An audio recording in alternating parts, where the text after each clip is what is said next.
여러분 안녕하십니까? 이번 기회는 저희가 여호수아서를 공부하고 있습니다. 오늘은 그 네 번째 시간입니다. 제목은 모든 전쟁의 배후에 있는 전쟁입니다. 이번 주 교과의 핵심 및 요약을 살펴보도록 하겠습니다. 기억절입니다. 여호수아 10장 14절의 말씀입니다. 여호와께서 사람의 목소리를 들으신 이 같은 날은 전에도 없었고 후에도 없었나니 이는 여호와께서 이스라엘을 위하여 싸우셨음이니라. 가나안 정복과 관련된 전쟁을 시작하신 분은 하나님이셨습니다. 여호수아의 주장, 하나님의 직접적인 말씀, 여호수아의 연설, 라합의 고백, 두 정탐꾼의 보고 등을 보면 전쟁을 주관하신 분은 하나님이십니다. 이렇듯 호전적으로 보이는 하나님과 그분의 사랑의 성품은 어떻게 조화될 수 있을까요? 선과 악의 대쟁투의 관점에서 하나님이 벌이신 전쟁을 이해하게 될 때만 그분에 대한 모든 의문은 사라지게 된다는 것, 이번 주에 저희가 함께 공부하도록 하겠습니다. 일요일입니다. 여호와의 군대의 사령관. 가나안 정복의 배경에 대해서 여호수아 5장 13절에서 15절의 말씀은 무엇을 말해주고 있습니까? 13절에서 14절의 말씀을 보겠습니다. 여호수아가 여리고에 가까이 이르렀을 때에 눈을 들어 본즉 한 사람이 칼을 빼어 손에 들고 마주 서 있는지라. 여호수아가 나아가서 그에게 묻되 너는 우리를 위하느냐 우리의 적들을 위하느냐 하니 그가 이르되 아니라 나는 여호와의 군대의 대장으로 지금 왔느니라. 가나안 정복의 첫 단계는 여리고를 함락시키는 일이었습니다. 여호수아가 진영에서 물러나 이스라엘 하나님께서 이 일에 함께해 주시기를 묵상하고 기도하던 때에 칼을 손에 든 무사를 만나게 됩니다. 너는 우리를 위하느냐 우리의 적들을 위하느냐는 여호수아의 질문에 그는 나는 여호와의 군대의 대장이라고 그렇게 답변합니다. 여호와의 군대의 대장은 과연 누구일까요? 여호수아 5장 15절입니다. 여호와의 군대의 대장이 여호수아에게 이르되 내 발에서 신을 벗으라. 내가 선 곳은 거룩하니라 하니 여호수아가 그대로 행하니라. 호렙산에서 모세에게 내가 선 곳은 거룩한 땅이니 내 발에서 신을 벗으라고 명령하셨던 동일한 명령이 여호수아에게도 주어졌습니다. 네 발에서 신을 벗으라. 내가 선 곳은 거룩하니라. 이 명령은 여호와의 군대의 대장이 누구인지를 밝히 보여주는 그러한 말씀입니다. 그분은 바로 그리스도 그분이셨습니다. 그분이 여호수아에게 여리고 함락에 대한 보증을 다음과 같이 주셨는데 여호수아 6장 2절에 보면 내가 여리고와 그 왕과 용사들을 내 손에 넘겨주었으니 이 말씀에 함락에 대한 보증이 들어있습니다. 또한 여리고를 어떻게 함락할 것인지에 대한 그분의 독특한 전략도 자세히 주셨는데 그 말씀은 여호수아서 6장 3절로 7절을 참고하시기 바랍니다. 이 전쟁에서 여호수아와 백성들이 할 일은 다만 하나님의 말씀과 명령에 순종하는 것뿐이었습니다. 난공불락의 도성 여리고가 여호와의 군대의 대장에 의해서 정복되었던 것처럼 영적 대쟁투 역시 그리스도 예수에 의해서 죄와 악의 모든 세력이 정복된다는 것을 우리가 분명히 이 말씀들을 통해서 깨닫게 되기를 간절히 바랍니다. 월요일 하늘의 전쟁. 여호수아는 여리고에 대한 전투가 영적 대쟁투의 한 부분인 것을 이해했습니다. 영적 대쟁투에 대해서 성경은 무엇을 말하고 있습니까? 요한계시록 12장 7절로 8절의 말씀을 보시겠습니다. 하늘의 전쟁이 있으니 미가엘과 그의 사자들이 용과 더불어 싸울세 용과 그의 사자들도 싸우나 이기지 못하여 다시 하늘에서 그들이 있을 곳을 얻지 못한지라. 하나님의 모든 피조물을 창조하실 때 그들에게 자유의지를 부여하셨다는 것 여러분 잘 기억하시죠? 만약 이 자유의지가 부여되지 않았다면 온 우주가 위기에 처하는 일은 없었을 것입니다. 자유의지는 믿고 믿지 않고를 선택할 수 있는 능력이에요. 그러나 자유의지를 오용한 최초의 존재가 있었는데 그가 바로 사탄이 된 루시퍼였습니다. 루시퍼는 감언 이솔로 자신에게 동조하는 천사들을 끌어들였고 마침내 하나님의 자리를 찬탈하고자 일어섰습니다. 루시퍼의 교만과 반역에 대해서는 이사야 14장과 에스겔 28장에 자세히 소개되어 있습니다. 이사야 14장은 바벨론 왕에 대해서 언급한 내용이고 에스겔 28장은 두로 왕에 대해서 언급한 내용입니다. 바벨론 왕과 두로 왕이 드러낸 교만과 반역적인 정신은 그들의 배후에 누가 일하고 있는지를 자세히 보여주고 있습니다. 다름 아닌 사탄 루시퍼이지요. 하나님의 뭇별 위에 내 자리를 높일 것이라는 이사야 14장 13절의 말씀, 그리고 내가 옛적에 하나님의 동산 에덴에 있어서 라는 에스겔 28장 13절의 이런 표현들은 바벨론 왕이나 두로 왕의 배후에 조종하는 세력이 누구인지를 분명히 말씀해 주고 있습니다. 또한 출애굽을 반대했던 바로 왕의 배후에 누가 있었을까요? 또한 이스라엘의 가나안 정복을 가로막고 있던 여리고 왕과 백성들의 배후에 누가 있었겠습니까? 다름 아닌 사탄 루시퍼라는 사실입니다.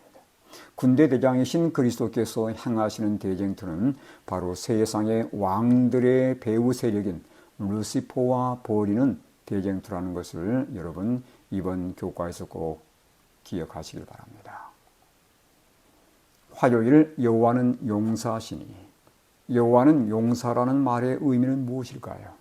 출애굽기 15장 3절로 5절의 말씀입니다. 여호와는 용사시니 여호와는 그의 이름이시로다. 그가 바로의 병거와 그의 군대를 바다에 던지시니 최고의 지휘관들이 홍해에 잠겼고 깊은 물이 그들을 덮으니 그들이 돌처럼 깊음 속에 가라앉았도다. 출애굽기 첫 12장에 등장하는 모세와 바로 사이의 다툼은 세상 권력 다툼 너머의 영적 대쟁투를 보여주는 장면들입니다. 고대 근동의 전쟁 사상에 따르면 민족 간의 전쟁은 민족 간의 전쟁으로 취급되질 않고 민족의 신들 간의 전쟁으로 취급되었다는 거예요. 출애굽기 12장 12절은 하나님의 애굽 백성들만이 아니라 애굽의 모든 신을 심판하는 것으로 역시 제시하고 있습니다. 하나님은 애굽의 배후에 있는 강한 마귀들에게도 심판을 내리신 것이죠. 하나님은 사탄과의 대쟁투에 있어서 결코 패함이 없으신 용사이십니다. 그분은 전쟁에 능하신 여호와시라고 분명히 시편 24편 8절은 말씀해 주고 있습니다. 이런 관점에서 볼 때 가나안 족속들과의 전투는 다만 이스라엘과 가나안 족속들과의 싸움이 아니라 선과 악의 대쟁투의 한 면으로 이해되어져야 한다는 것이죠. 사탄은 십자가의 희생을 통해서 하나님의 사랑의 성품이 만천하에 드러난 것과 반면에 십자가에 하나님의 아들을 못 박은 자신은 완전한 패배자가 되었음을 깨닫게 된 것입니다. 그리고 그는 십자가에서 자신의 최종적인 운명을 보게 된 것이죠. 가나안 족속들을 완전히 진멸하라는 명령을 우리는 윤리적인 관점에서 보시면 안 됩니다. 이것은 대쟁투의 관점에서 보셔야 되는 거예요. 가나안의 남녀노소, 특히 어린 아이들까지도 모두 진멸하라는 명령을 윤리적인 관점에서 이야기되면 상당히 문제가 많아집니다. 그 명령을 하나님은 조그만 죄까지도 용납하지 않으신다는 대쟁투의 관점에서 이해할 때 올바른 이해를 하게 되는 것입니다. 사과 상자에 들어있는 썩은 하나의 작은 사과를 방치할 경우 전체가 썩어서 못 쓰게 되는 것이죠. 따라서 전체 사과를 보호하려면 그 작은 사과는 반드시 제거되어야 하는 것입니다. 하나님은 죄인들을 죽도록 사랑하시지만 죄는 죽기까지 미워하신다는 것을 꼭 기억하시면서 가나안 족속들을 완전히 진멸하라는 이 명령에 대해서 결코 오해가 없게 되기를 간절히 바랍니다. 수요일 여호와께서 너희를 위해 싸우시리니 영적 대쟁투에 있어서 하나님의 이상적인 계획은 무엇일까요? 출애굽기 14장 13절로 14절의 말씀입니다. 모세가 백성에게 이르되 너희는 두려워하지 말고 가만히 있어서 여호와께서 오늘 너희를 위하여 행하시는 구원을 보라. 너희가 오늘 본 애굽 사람을 영원히 다시 보지 아니하리라. 여호와께서 너희를 위하여 싸우시리니 너희는 가만히 있을지어다. 홍해를 건너 애굽을 탈출하는 이스라엘을 추격했던 애굽 군대들조차도 여호와가 그들을 위하여 싸워 애굽 사람들을 치는도다라고 시인했습니다. 출애굽을 주도하고 성취하신 분, 특히 이스라엘의 탈출을 막았던 바로와 그의 군대들을 멸망시킨 분은 이스라엘의 하나님이셨습니다. 그분이 전쟁을 주도하시고 전략을 세우시고 방법을 정하시며 지휘하셨고 친히 싸우셨기에 이스라엘은 그분을 믿고서 의지하며 하라는 말씀대로 순종하는 것 외에는 다른 방도가 없었습니다. 전쟁을 치러본 적이 없는 이스라엘이 무엇을 할 수 있었겠습니까? 출애굽뿐만이 아닙니다. 가나안 정복에서도 그들이 할 수 있는 것은 아무것도 없었고 다만 하나님을 의지하고 순종하는 것 외에는 할 수 있는 것은 아무것도 없었다는 것을 기억하시길 바랍니다. 영문시조 1880년 9월 2일자 말씀을 참고하시기 바랍니다. 그들이 약속의 땅을 전쟁을 통해 얻도록 의도하지 않으시고 당신의 명령에 대한 복종과 무조건적인 순종을 통해 얻도록 하셨다. 역사는 이스라엘이 하나님을 온전히 신뢰하는 한 그들이 직접 전쟁할 필요가 없었음을 보여줍니다. 여러분 여기 참고 성경절들을 보시기 바랍니다. 출애굽 때와 마찬가지로 여리고를 정복할 때도 백성들은 단 한 자루의 칼도 휘두를 필요가 없었습니다. 그들은 다만 하나님의 명령에 따라 믿고 순종했던 것뿐이고 결국 하나님이 그들 앞에서 여리고를 무너뜨리셨습니다. 목요일 차선책입니다. 아말렉과의 전쟁과 여리고 정복을 위한 전쟁의 유사점과 차이점은 무엇일까요?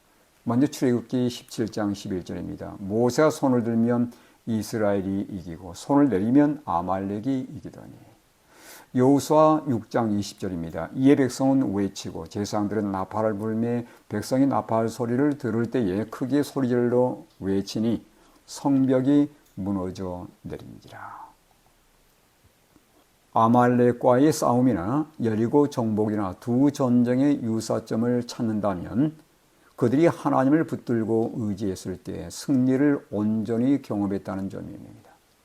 아말렉과의 싸움에서 모세는 손을 들어 전적으로 하나님의 도움을 간청하고 그분을 의지한 결과 승리했고 여리고 정복에 있어서는 백성들이 하나님의 방식을 전적으로 믿고 따름으로 여리고가 무너지는 기적을 볼 수 있었던 것입니다. 아말렉과의 전쟁과 여리고 정복에 있어서 차이점이 있다면 또 그것은 무엇일까요? 출애굽 후의 광야 생활에서 이스라엘은 자주 불신과 원망과 불평을 털어놓았습니다. 이런 상황에서 아말렉 사람들이 이스라엘을 공격해 왔던 것이죠. 출애굽기 17장 2절의 말씀을 참고하시기 바랍니다. 이 최초의 전쟁을 통해서 하나님이 그들에게 가르치고자 했던 교훈은 바로 하나님을 신뢰하고 의지하는 것이었습니다. 여리고 정복은 가나안의 여러 부족들을 정복하기 위한 전초전으로서 이미 광야에서 경험했던 것처럼 오직 하나님을 의지하고 순종할 때만 여타의 전쟁 역시 승리할 수 있음을 보여주는 그러한 전쟁 경험이었음을 여러분 깨닫게 되길 바랍니다. 우리 역시 선과 악의 대경투에 참여하고 있습니다. 이 전쟁의 승리의 공식은 너무도 분명합니다. 하나님을 의지하고 순종하는 것이 바로 승리의 비결임을 이스라엘의 전쟁 경험을 통해서 분명하게 알려주고 있다는 것입니다. 여러분 이 선악의 대경투에 있어서 우리의 군대 사령관이신 예수님을 우리가 끊임없이 의지하고 그분의 말씀에 순종한다면 이 영적인 대경투에서 우리는 분명히 승리할 수 있다는 것을 결코 잊지 마시고 이번 한 주간도 하나님 말씀에 순종함으로 승리를 경험하시는 우리 모두가 될 수 있기를 간절히 바랍니다. 이번 주 교과의 결론입니다. 여리고 정복을 앞두고 여호수아에게 나타난 여호와의 군대의 대장은 전쟁에 능하신 하나님 곧 예수 그리스도이십니다. 그분은 용사이시고 악과의 전쟁에서 언제나 승리를 거두시는 분입니다. 세상 열국의 왕들, 배후의 조종자는 마귀 루시퍼입니다. 가나안 정복은 흑암의 세력을 정복하는 것에 관한 그림자 역할을 하는 것이죠. 가나안 주민들을 진멸하라는 명령은 죄를 미워하시는 하나님의 성품을 잘 말해줍니다. 하나님은 죄를 미워하시지만 죄인은 죽도록 사랑하신다는 걸 결코 의심치 않기를 바랍니다. 이스라엘이 참여했던 모든 전쟁에서 하나님이 원하시는 것은 백성들이 하나님을 온전히 의지하고 그분의 말씀대로 순종하는 것이었습니다. 이것이 곧 승리의 비결인 것이죠. 아말렉과의 싸움은 온전한 의지와 순종의 필요성을 강조해주고 여리고 정복에서는 승리의 변함없는 원칙을 보여줍니다. 그것은 우리가 하나님을 전적으로 의지하며 그분의 말씀 따라 순종할 때 하나님이 우리에게 승리를 안겨준다는 것이고 영적 대쟁투에 있어서도 하나님께서 우리에게 승리를 안겨줄 것이기 때문에 우리가 염려하고 두려워할 것은 결코 아무것도 없다는 것입니다. 이번 한 주간도 하나님을 의지하시며 그분의 말씀 따라 순종하심으로 영적인 대쟁투에 있어서 승리를 경험하시는 우리 모든 믿음의 성도들 되시기를 바라면서 교과를 마치겠습니다.